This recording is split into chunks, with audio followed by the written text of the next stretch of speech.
আসসালামু আলাইকুম প্রিয় দর্শক, আপনাদের সকলকে আমন্ত্রণ জানাচ্ছি।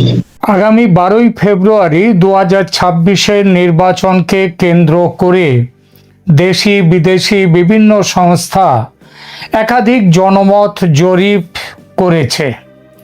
আজকের প্রেক্ষাপটে এই জরিপগুলোর ফলাফল এবং 300 আসনের সম্ভাব্য সমীকরণ বেশ চমকপ্রদ। এই প্রতিবেদনে বিভিন্ন জরিপ, মুখ্যত আন্তর্জাতিক জরিপকে সামনে রেখে খুঁজে দেখার চেষ্টা করব 12 তারিখের নির্বাচন যদি আদৌ হয় তাহলে সেই নির্বাচনের সম্ভাব্য ফলাফল কি হতে পারে। নির্বাচন আদৌ হবে কিনা সেটা একদম শেষে বলবো এই প্রতিবেদনের। প্রধান এবং গ্রহণযোগ্য জরিপগুলো কি বলছে সেটা দেখা যাক।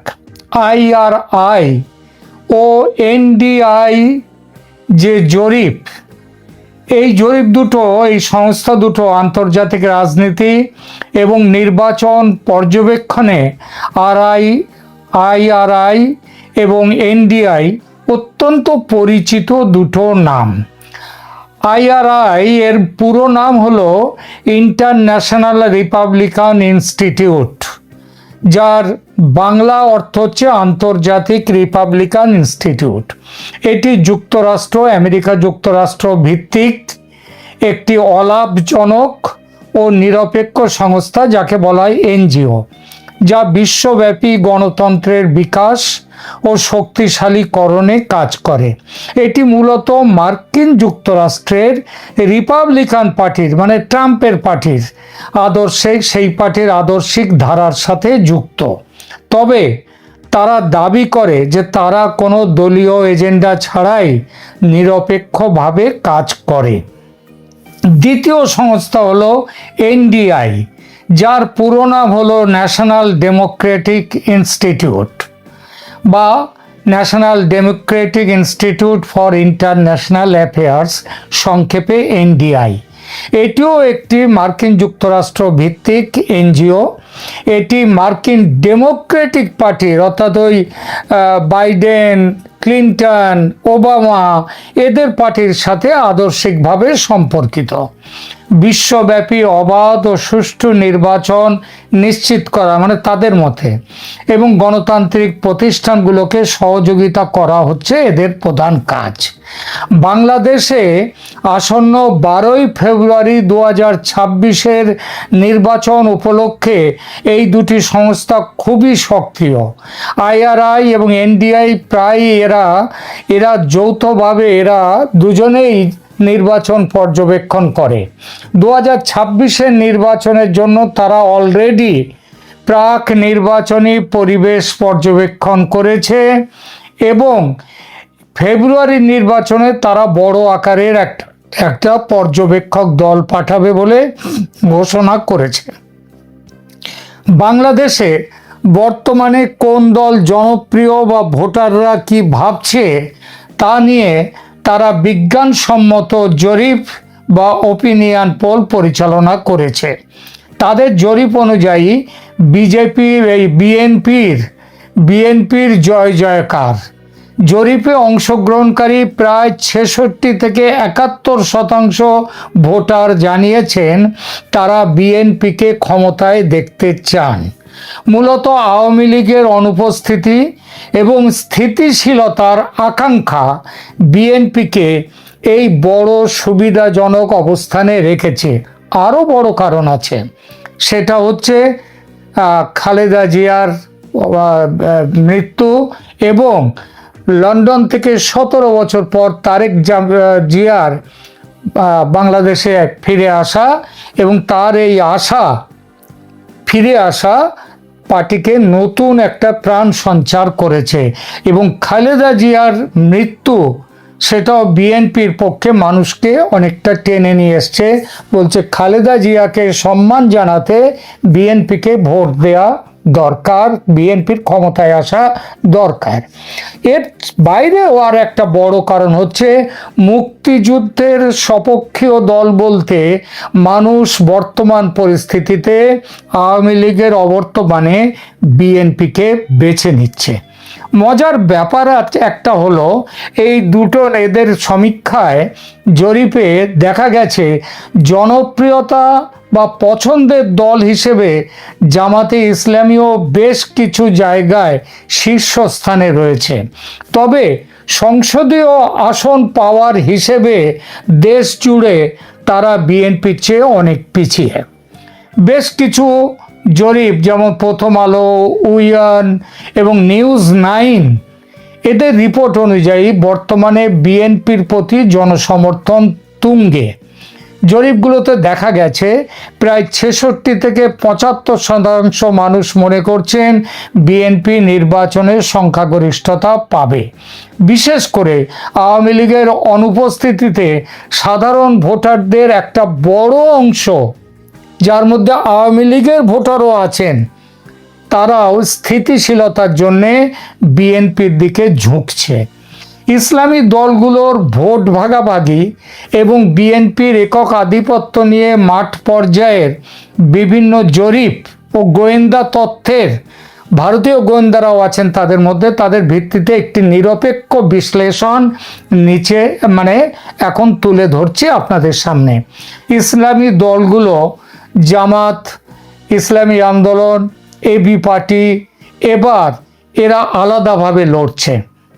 যদিও জামাত একটি বৃহৎ শক্তি হিসেবে আবির্ভূত হয়েছে, কিন্তু ইসলামী আন্দোলন হাত পাখা জামায়াতের জোটে না গিয়ে আলাদা লড়াই এবং এবি পার্টি আধুনিক ইসলামী ঘরানার প্রচার চালানোয় ইসলামী ভোট ব্যাংকটা বেশ কয়েকটি ভাগে বিভক্ত হয়ে গেছে।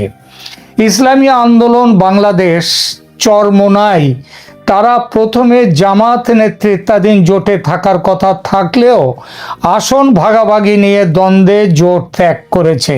বর্তমানে তারা 300 আসনের বেশিরভাগই একক প্রার্থী দিয়েছে।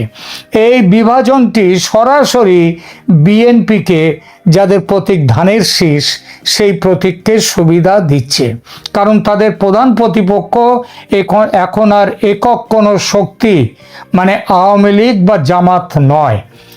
ভারতীয় সংবাদ মাধ্যম যেমন CNN, নিউজ 18, তারপর ইন্ডিয়ান এক্সপ্রেস এবং গোয়েন্দা সূত্রগুলোর মতে বিএনপি 300 আসনের মধ্যে অর্ধেকের বেশি আসন পেয়ে এককভাবে সরকার গঠন করতে পারে। তাদের মতে অ্যান্টি ইনকামবেন্সি বা ইউনূস সরকারের প্রতি তীব্র ক্ষোভের সুফল বিএনপি ঘরে তুলছে। একটু অদ্ভুত লাগছে, কারণ বিএনপিও কিন্তু এই সরকারের অংশ ছিল, কিন্তু সেটা থাকলেও এই তথ্যটি দেশের মানুষের কাছে স্পষ্ট হয়েছে যে ইউনূস সরকারের আসল পরিচালক হলো জামাত এনসিপি জোট। সুতরাং অ্যান্টি ইনকামবেন্সি ভোট জামাতের বিরুদ্ধে যাবে। জামাত জোটের আর এক পরিচয় হয়ে গেছে, আগেই বলেছি, মুক্তিযুদ্ধ বিরোধী শক্তি হিসেবে। তো মুক্তিযুদ্ধের পক্ষের যে শক্তিশালী ভোট ব্যাংক আওয়ামী লীগের কাছে আছে, সেই ভোট ব্যাংকের একটা বড় অংশ মুক্তিযুদ্ধ বিরোধী জামাতকে পরাজিত করতে জামাত জোটের বিরুদ্ধে ভোট দিতে বুথে যাবে। সে সংখ্যাটি আওয়ামী লীগের আওয়ামী লীগের যত মোট ভোটার আছে তার অর্ধেক হলেও অবাক হওয়ার কিছু নেই। ভারত বর্তমানে বিএনপির সাথে সম্পর্ক উন্নয়নের চেষ্টা করছে, কারণ তাদের অভ্যন্তরীণ মূল্যায়নে বিএনপি সম্ভাব্য বিজয়ী। তাছাড়া তারা হচ্ছে এখন বর্তমান পরিস্থিতিতে বিএনপি ছাড়া তাদের কোনো জায়গায় যাওয়ারও জায়গা নেই ভারতের। এবং ভারত এখন সিদ্ধান্তই নিয়েছে তারা এই একটি বাস্কেটে সব ডিম রাখবে না, তাহলে একটি বাক্স পড়ে গেলেই সব ডিম ভেঙে যাবে। সুতরাং তারা বিএনপিকে সমর্থন দিচ্ছে। আপনারা জানেন যে সে তারেক জিয়ার লন্ডন থেকে ফেরার সময় ভারতের একটা বড় ভূমিকা ছিল। ভারত জামাতের ক্রমবর্ধমান শক্তি নিয়ে কিছুটা উদ্বিগ্ন এবং বাংলাদেশের অন্তর্বর্তী সরকার ও সেনাবাহিনীর একটা অংশ যেভাবে জামাতের পক্ষে নির্বাচনী ফলাফল নিয়ে যাওয়ার চেষ্টা করছে, সেটা কিন্তু ভারত নজরে রেখেছে এবং ভারতও তার মতো ব্যবস্থা নিচ্ছে। ভারতীয় গোয়েন্দাদের মতে বিএনপির জয়ের সম্ভাবনা উজ্জ্বল হলেও কিছু চ্যালেঞ্জ রয়ে গেছে।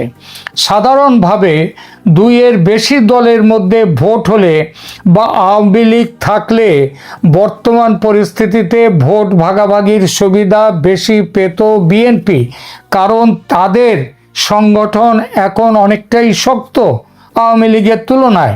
কিন্তু আওয়ামী লীগ না থাকায় ভোট হয়েছে এখন বিএনপি বনাম জামাত নাগরিক কমিটি এই জোটের মধ্যে একটি বাইপোলার কন্টেস্ট বা দ্বিমুখী লড়াই।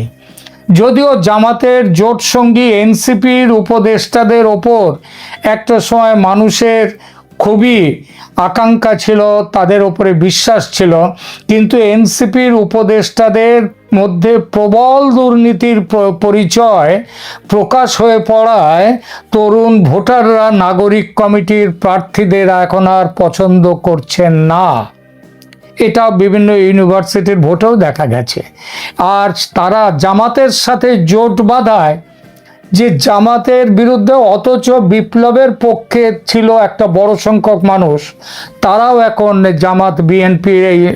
জামাত এনসিপি জোটকে ছেড়ে বিএনপির পক্ষে যাবে। বিএনপির পক্ষে আর একটা বড় সুবিধা আছে। আওয়ামী লীগের প্রায় 30 থেকে 35%, এমনকি সর্বোচ্চ 50% হলেও অবাক হওয়ার নেই। তারা সেই স্থায়ী ভোটার, এখন কিং মেকার। তারা যদি ভোট কেন্দ্রে গিয়ে জামাতকে ঠেকাতে বিএনপিকে ভোট দেয়, যার সম্ভাবনা খুবই উজ্জ্বল, তবে বিএনপির আসন সংখ্যা 200 ছাড়িয়ে যেতে পারে। গতকাল উইয়ন নিউজে একটি সাক্ষাৎকার দিয়েছেন প্রধানমন্ত্রী শেখ হাসিনা। সেখানে তিনি বলেছেন কিন্তু বিএনপির বিরুদ্ধে কোনো আক্রমণ তিনি আদৌ করেননি এবং বিএনপি নির্বাচনে জিতলে তাদের কাছে কি প্রত্যাশা আওয়ামী লীগের ওপর থেকে সেইটা ফিরিয়ে নিয়ে যে নিষেধাজ্ঞা তুলে নেওয়ার ব্যাপারে যে প্রত্যাশা, সেটা তিনি স্পষ্ট করে বলেছেন। সুতরাং যদি আওয়ামী লীগের সমর্থকরাও যদি ভোট দেয়, তাদের একটা অংশ বিএনপিকে দেয়, যেটা বললাম যার সম্ভাবনা খুবই উজ্জ্বল, তবে বিএনপির আসন সংখ্যা 200 ছাড়িয়ে যেতে পারে বলে ভারতের গোয়েন্দা সূত্র মনে করছে। আর তারা যদি ভোট বর্জন করে তবে ভোটের হার বা টার্ন আউট কম হবে এবং সেটা জামাতের মতো সুসংগঠিত দলের জন্য সুবিধাজনক হতে পারে। ইসলামী ভোট ব্যাংকের বিভাজন এবং আওয়ামী লীগের অনুপস্থিতিতে বিএনপিকে একটি ফাঁকা মাঠ দিয়েছে। যদি কোনো বড় ধরনের রাজনৈতিক ওলটপালট না ঘটে তবে 12ই ফেব্রুয়ারির নির্বাচনে বিএনপি একক সংখ্যাগরিষ্ঠতা নিয়ে ক্ষমতায় ফিরে আসবে। সমস্ত জরিপে দেখা যাচ্ছে বিএনপির জনপ্রিয়তা এখন তুঙ্গে। জরিপে অংশগ্রহণকারী প্রায় সমস্ত জরিপে বলেছে 60%-এর ওপর থেকে 70% ভোটার জানিয়েছে তারা বিএনপিকে ক্ষমতায় দেখতে চান। মূলত আওয়ামী লীগের অনুপস্থিতিতে এবং স্থিতিশীলতার আকাঙ্ক্ষা মানুষের, সেটা বিএনপিকে এই বড় সুবিধাজনক অবস্থানে রেখেছে। মজার ব্যাপার হলো জনপ্রিয়তা বা পছন্দের দল হিসেবে জামাতে ইসলামীও বেশ কিছু জায়গায় শীর্ষস্থানে রয়েছে, তবে সংসদীয় আসনের হিসেবে তারা বিএনপির চেয়ে অনেক পিছিয়ে। প্রথম আলো স্থানীয় জরিপ পত্রিকাগুলোর বেশ কিছু স্থানীয় জরিপ হয়েছে, তারা অক্টোবর ডিসেম্বরে কিছু জরিপ করেছে। দেশের প্রভাবশালী সংবাদ মাধ্যম এবং স্থানীয় থিঙ্ক ট্যাঙ্কগুলোর জরিপ অনুযায়ী আসন সমীকরণ 300 আসনের মধ্যে বিএনপি এককভাবে 180 থেকে 210টি আসন পেতে পারে। জোটের শক্তি জামাত ও জাতীয় নাগরিক কমিটি জোট প্রায় 50 থেকে 70টি আসনে জয়ী হতে পারে। বিশেষ করে উত্তরাঞ্চল ও সিলেটে এই জোটের প্রভাব বেশি। নতুন ও তরুণ ভোটারদের একটা অংশ, প্রায় 40%, তারা জাতীয় নাগরিক কমিটি বা এবি পার্টির মতো নতুন ধারার রাজনীতির দিকে ঝুঁকতে পারে। আঞ্চলিক ও আন্তর্জাতিক সংবাদ মাধ্যমের বিশ্লেষকদের মতে এবারের নির্বাচনটি হবে বাইপোলার কন্টেস্ট। সমস্ত জরিপ অনুযায়ী, যত রকম জরিপ হয়েছে দেশ বিদেশ আন্তর্জাতিক, 300 আসনের সম্ভাব্য চিত্রটা এক নজরে এই রকম। বিএনপি ধানের শীষ, এরা পাবে 180 থেকে 210টির মতো আসন। বিএনপির খুবই শক্তিশালী প্রদর্শন হবে বিশেষ করে ঢাকা, উত্তরবঙ্গের বিভাগগুলোতে এবং চট্টগ্রামে। জামাত নেতৃত্বের 11 দলীয় ঐক্য, এরা পাবে, যার মধ্যে এনসিপিও আছে, এরা পাবে 50 থেকে 75টি আসন। এই জোটের ভালো ফল হবে রাজশাহী, সিলেট, খুলনা এই দিকটাতে। স্বতন্ত্র ইন্ডিভিজুয়াল যারা ইন্ডিপেন্ডেন্ট এবং অন্যান্যরা, এদের পাওয়ার সম্ভাবনা 15 থেকে 25টি আসন। তারা পার্বত্য অঞ্চল, সীমান্ত এলাকায় ভালো ফল করবে। আর জাতীয় পার্টি এরশাদ, তাদের যে ঐতিহ্য অনুযায়ী তাদের যে খুব শক্ত ঘাঁটি রংপুর ডিভিশন, এই ডিভিশন থেকে এই আসনগুলি তারা 10 থেকে 15টি আসন পেতে পারে। বগুড়ার সবকটি আসনে বিএনপির জয়ের সম্ভাবনা প্রায় নিশ্চিত বলে মনে করছেন সমস্ত বিশ্লেষকরা। তবে রংপুর অঞ্চলে ওই যে বললাম, জাতীয় পার্টি তাদের অস্তিত্ব রক্ষার লড়াই দিচ্ছে। জামাত এখানে রাজশাহী ও পাবনার কিছু আসনে বিএনপিকে কঠিন চ্যালেঞ্জের মুখে ফেলতে পারে। সার্বিকভাবে উত্তরবঙ্গে বিএনপির একক আধিপত্যের সম্ভাবনা 70 থেকে 80%। চট্টগ্রাম বন্দরনগরী ও পার্বত্য জেলা, চট্টগ্রামের রাজনীতি বরাবরই কিছুটা ডানপন্থী ও রক্ষণশীল ধারার। এখানে মূলত বিএনপি বনাম জামাতের লড়াই হবে এবং ইসলামী আন্দোলন, এই তিনটের মধ্যে ত্রিমুখী ভোট লড়াই হবে। চট্টগ্রামের মানুষ ঐতিহ্যগতভাবেই ধানের শীষের বড় সমর্থক, তবে হাটহাজারী বা পাটিয়ার মতো এলাকায় ধর্মীয় দলগুলোর প্রভাবও ব্যাপক। জয়ের সম্ভাবনা তাহলে কি? চট্টগ্রামের 15টি আসনের মধ্যে অধিকাংশ আসনে বিএনপির জয়ের সম্ভাবনা উজ্জ্বল। তবে জামাত এবং ইসলামী ফ্রন্ট মিলে যদি ইসলামী জোটগুলো একীভূত হতে পারত, তবে কয়েকটি আসনে বিএনপিকে বেগ পেতে হতো, যেটা এখন হবে না। কক্সবাজার ও পার্বত্য জেলাগুলোতে বিএনপির সাংগঠনিক অবস্থা বর্তমানে খুবই সুসংহত। এবার যে বিষয়টি শেষে বলবো বলে এতক্ষণ স্থগিত রেখেছিলাম, সেটা নিয়ে কিছু বলি। 12ই ফেব্রুয়ারির ভোট কি আদৌ হবে? সরকার বলছে, সেনাবাহিনী বলছে হবে ভোট, বিএনপি চাইছে ভোট, কিন্তু গতকাল বিভিন্ন সভায় তারেক রহমান ভোট বানচালের আশঙ্কা প্রকাশ করেছেন। এই আশঙ্কা যে একেবারে অমূলক তা নয়। প্রথমত, পরাজয় নিশ্চিত বুঝলে জামাত জোট ভোট বানচালের ফন্দি করবে, আর এই কাজে তাদের পক্ষে মদত দেবে ইউনূস সরকার। দ্বিতীয়ত, পোস্টাল ব্যালট বিপুল পরিমাণে ছাপিয়ে জালিয়াতির বড়সড় চেষ্টা শুরু হয়ে গেছে। এসব কাজ ধরাও পড়ছে। একেবারে শেষ মুহূর্তে এসব জালিয়াতির দোহাই দিয়ে নির্বাচন বন্ধ করে দিতে পারে কমিশন। সুতরাং 12 তারিখে ভোট যে হবে, সেটা 12 তারিখ না গেলে বোঝা যাবে না, বলাও যাবে না।